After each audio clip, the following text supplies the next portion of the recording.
کیا واقعی نبی کریم صلی اللہ علیہ وآلہ وسلم نے کسی خاص خطے کی طرف اشارہ کر کے ایک بہت بڑے فتنے کی خبر دی تھی؟ اور کیا ہم آج اس بات کو صحیح سمجھ رہے ہیں یا کہیں الفاظ اور ترجمے نے پوری سوچ ہی بدل دی ہے؟ کہانی کیا ہے؟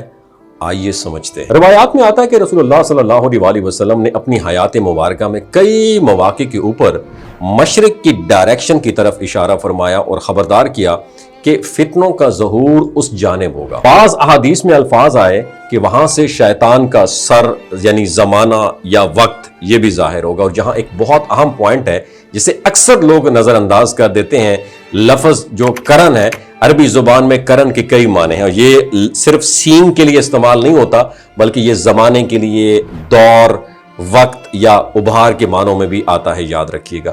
قرآن مجید میں بھی یہ لفظ مختلف مقامات پر آیا ہے اور اکثر جگہوں پر اس کا مطلب قوم یا زمانہ لیا گیا ہے، نہ کہ جسمانی سین کے لیے۔ اس لیے جب حدیث میں کرن الشیطان کہا گیا تو بہت سارے علماء نے اس کا مفہوم لیا کہ شیطان کی طاقت یا اس کے فتنے کا دور۔ اب ذرا اس منظر کو ذہن میں لائیے کہ مدینہ منورہ رسول اللہ صلی اللہ علیہ وآلہ وسلم کا مصلی، سامنے صحابہ کرام بیٹھے ہیں اور آپ صلی اللہ علیہ وآلہ وسلم کسی ڈائریکشن کی طرف اشارہ فرما رہے ہیں، اور بعض روایات میں راوی نے یہ وضاحت کی کہ وہ اشارہ مشرق کی طرف تھا۔ اور اگر کوئی شخص اس مقام پر کھڑا ہو کر جغرافیہ کو دیکھے تو مشرق کی ڈائریکشن میں نجد ہے، پھر اس سے آگے دیگر علاقے بھی آتے ہیں۔ لیکن جہاں ایک اور اہم بات سمجھنے کی ہے کہ نبی کریم صلی اللہ علیہ وآلہ وسلم نے صرف جغرافیہ نہیں بتایا بلکہ فتنوں کی نوعیت بھی بتائی۔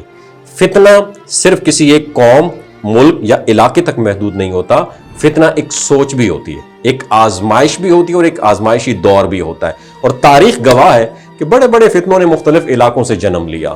خوارج کا فتنہ، جھوٹے مدعیان نبوت اور بعد کے ادوار میں فکری اور سیاسی انتشار، یہ ساری چیزیں فتنہ ہوتی ہیں۔ تو اب آتے ہیں آخری وصیتوں کی طرف۔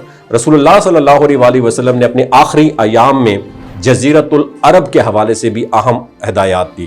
فرمایا کہ اس سرزمین کو شرک سے پاک رکھا جائے اور دین کی خالص توحید قائم رہے، اور اس حکم پر عمل فرماتے ہوئے سیدنا عمر بن خطاب رضی اللہ تعالیٰ عنہ نے باقاعدہ اقدامات کیے تاکہ عرب کی سرزمین کو شرک اور بت پرستی سے پاک رکھا جائے۔ لیکن وقت کے ساتھ دنیا بدلتی ہے، حالات بدلتے ہیں، انسان کی آزمائشیں بھی بدل جاتی ہیں۔ یہاں کچھ لوگ اس جغرافیہ کو لے کر مخصوص علاقوں، حتیٰ کہ آج کل کے دور میں جو UAE ہے نا، متحدہ عرب امارات، اس پر بھی تنقید کرتے ہیں، اور خاص طور پر اس بنیاد پر کہ وہاں غیر مسلم عبادت گاہیں جیسے مندر وغیرہ ہیں یہ بھی بنائے گئے ہیں، یا بین المذاہب تقریبات بھی ہو رہی ہیں، اور اسے ان احادیث کے ساتھ بھی کنیکٹ کرنے کی کوشش کرتے ہیں۔ تو اب سوچنے والی بات یہ ہے کہ آج کا سب سے بڑا فتنہ کیا ہے؟ کیا وہ صرف جغرافیہ ہے، یا پھر ہمارے اعمال، ہماری نیتیں، ہمارے ترجیحات، سوشل میڈیا، جھوٹ، فتنہ انگیزی یا دین سے دوری؟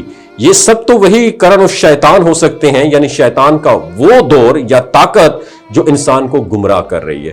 تو کہانی کا اصل سبق یہ ہے کہ فتنے ہمیشہ باہر سے نہیں آتے، کبھی کبھار وہ اپنے ہمارے اندر بھی جنم لیتے ہیں، اور جو شخص علم، حکمت اور سچائی کے ساتھ جڑا رہے وہی ہر فتنے سے محفوظ رہتا ہے۔